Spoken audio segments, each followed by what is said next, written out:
No, I heard before you have been a traditional Catholic. Yeah. I don't know if you were SSPX or if you held the Sedevacantist position. And I also am a critic of Vatican II. And what made you reject the Sedevacantist position and the SSPX position made you convert to Orthodoxy? That's my question. There was several events and several things. It wasn't like one single thing. Yeah, I spent, even when I was of the opinion of Sedevacantism, I still attended the SSPX Mass because it was the only Mass that I had access to. So, yeah, I was a trad cat for many years. I would say maybe age 23 until 29-ish, somewhere in there, 30. So about 7 years of my 8 or 9 years of Roman Catholicism, I was a trad cat and a pretty hardcore one. Eventually what I came to, I think the first difficulty was the question of the Universal Ordinary Magisterium. If you read Vatican I, it's very clear that you have to follow the Universal Ordinary Magisterium, that it's guided by the Petrine charism. So that meant I couldn't hold to the SSPX position, which is pretty much premised on rejecting many decades of Universal Ordinary Magisterium, including even things like the sainthood of John Paul II and other people. So that led me into the Seda position, just kind of as a logical necessity for, like I said, several years. And then I realized that the Sedevacantist position is probably about the equivalent of Protestantism within the Roman Catholic world. It's just the most factionalized, divided, split, splintered, and actually a bunch of crazy people. So I spent many years in a lot of those different groups and circles, and I went to, masses held in people's homes and people's Hampton Inn Mass. I mean, I've done all of it in that domain. And I started reading the Orthodox stuff, Church Fathers, in about 2007. And that's when I really started to have doubts, but I wasn't ready to convert yet. And I would say it took me another 3 or 4 years before I read what I think is probably the best critique of the Roman Catholic, the Sedevacantist position, which is just simply that you have these statements in Etsi Multa and other encyclicals that pretty much equate to the rejecting of the Sedevacantist position. So in other words, for Sedevacantism to be true, you would have to reject Etsi Multa. And what's rejected in Etsi Multa amounts to a rejection of the Sedevacantist position, even though it's against the old Catholics. The arguments that are made in Etsi Multa apply exactly perfectly to Sedevacantism. And so the other thing that I read was John Pontrello's book, Sedevacantist Delusion, where he argues that there's really no way to have a papacy ever again. This leads to the conclavist position. So if you want to go be a conclavist, I mean, I think if you're at that, I follow you, and then also, I mean, you have been a Catholic for a long time, and I assume being a Catholic, you did believe in all the Marian Apparitions, for example, the Fatima one. Do you think they're all fake, or what's your opinion on, like, for example, the Fatima apparition? Well, when I was a trad cat, I had no problem saying that there are apparitions, but I always held to the position that dogmatic revelations trump apparitions.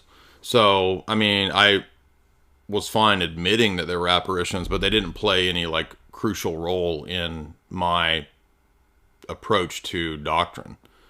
And I remember, I mean, I spent time as a trad cat going down the Sister Lucia rabbit hole, and was she replaced and was she cloned and all this nonsense. And it was all just ended up being idiotic because, I don't believe or put any credence in Rome's claims of miracles, no. So whether they're all faked, I don't know, but it wouldn't matter anyway because we're told not to follow signs and wonders, but to follow what's been revealed. So if you base your faith on signs and wonders, how are you going to tell a Coptic person that they shouldn't be Coptic if Mary appears in Zaytun, Egypt to the Coptics? Well, yeah, okay. Yeah. So apparitions can't be the deciding factor as to which faith is correct. And by the way, I've talked to trad cats about this, and they'll actually argue, I guess the apparition of Mary means that Mary also is revealing herself to the Coptics, so they're part of the Roman Catholic. So in other words, they ended up making it an argument for ecumenism. So it's like, well, I mean, are you a trad cat or not? So, you know. Yeah. But also, there have been multiple faked apparitions, and the CIA is on record. Even E. Michael Jones admits that he thinks that some of these Medjugorje and other ones are fake. Sure. Sure. I mean, I just think, like, for example, the Fatima one, it's so documented, and it's well. Hold on, it's so documented. I mean, there were fake news stories in the 1890s. So how do you know it's documented? Because a newspaper told you that a bunch of villagers in Portugal saw this. How do you know that?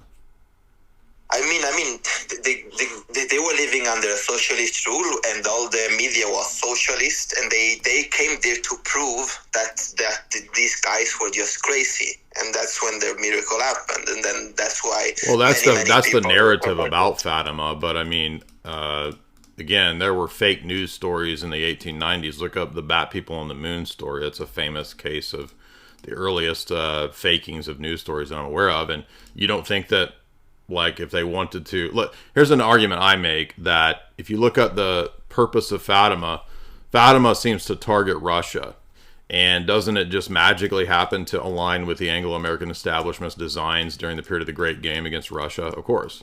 So it's an anti-Russian, pro-World War I type of message that if Russia doesn't convert to the papacy, Russia will spread her errors. Well, did Mary not know that Marxism, communism is not from Russia? It's not a Russian error. But how is it anti-Russian? It's more anti-communist. I mean, it's sure, but I mean, didn't well, sure. Yeah. Are you saying, well, the elite are communists, so they wouldn't want an anti-communist message? Well, I don't think that the elite. I think the elite are above communism and capitalism. They are both. So the people who wanted a world war at one point were like the Rothschilds were pro gold standard, and with Churchill as their underling. No, they were at one point publicly against communism, but also secretly supporting it. So no, you can't go by like the public pro or anti-communist stance necessarily to determine whether or not the elite are or not supporting something, because the elite will play both sides of these kinds of things. Well, I guess, yeah. That was my question. How would you? I've got the thing pulled up here. It's a Catholic website talking about Marian Apparitions at the Coptic Church in Egypt. Mm-hmm. So does that prove Coptic theology? It was seen by thousands of people too. So. Yeah, I would just say like the narrative of the Fatima apparition, for example, like it's very obvious that Portugal was under a socialist regime. The people who are going there, the media who was going there, they were going there to prove that these guys are crazy. That was the reason they went there, and there were many conversions. There were photos of the sun and the miracles and everything, and the New York Times wrote about it. Everyone. You don't think that? Okay, but you don't think there were fake news stories at that time? Nobody faked news stories at that time. Yes, but not that like with that. No, in that sense, no. In that sense, no. No, I mean, again, that's just simply false. There have been fake news stories since the 1890s. Look up Bat People on the Moon. It's a famous case.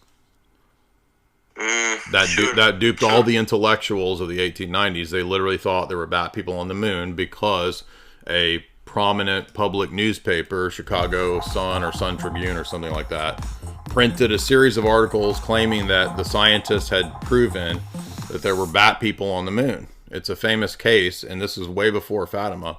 And I'm just simply making the point that it's not true that there were not fake news stories on a large scale in at the time of Fatima. There were. That doesn't prove Fatima's fake necessarily, but my point is that we'd have no record of what was seen in this village beyond the supposed newspapers. All right, sure. And I think that was my Yeah. And again, what was your main argument against like the Sedevacantist position and like, because well, if you read John Pontrello's little book Sedevacantism Delusion, he'll make a series of arguments that, for example, you cannot have the fundamental essential components of the definition of the church, a la Vatican I and the Roman system, undergo a massive change such that the Roman See loses its visibility.